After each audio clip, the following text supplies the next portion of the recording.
મારી જે pregnancy journey હતી ગર્ભ સંસ્કારમાં 9 મંથની બહુ જ સ્મૂથલી ગઈ. જે Pratiksha madam, Yogita madam, Jadeja sir, જે લોકોએ મને ગાઈડ કર્યું એ રીતે મેં કરી.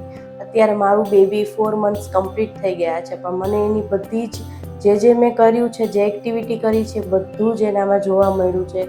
તો ગર્ભ સંસ્કાર કરવાથી બેબીમાં બહુ જ બધું જે આપણે જે કરીએ છીએ બધું જ એની અંદર આપણને ખબર પડે છે. અને પ્રતીક્ષા મેડમ, યોગિતા મેડમે બહુ જ મને હેલ્પફુલ થયા છે. કાંઈ પણ મને ક્વેશ્ચન હોય, કાંઈ પણ ક્વેરી હોય એ બધી જ એ લોકોએ સોલ્વ કરી છે. અને મારી જે 9 મંથ્સની જર્ની હતી એકદમ સ્મૂથલી ગઈ છે. અને અત્યારે બધું મારું બેબી અત્યારે મારી પાસે છે, કે જે અત્યારે 4 મંથ્સ કમ્પ્લીટ છે. એટલે ટોટલી એની અંદર જેટલા જે હું કરું છું બધું જ મને દેખાય છે.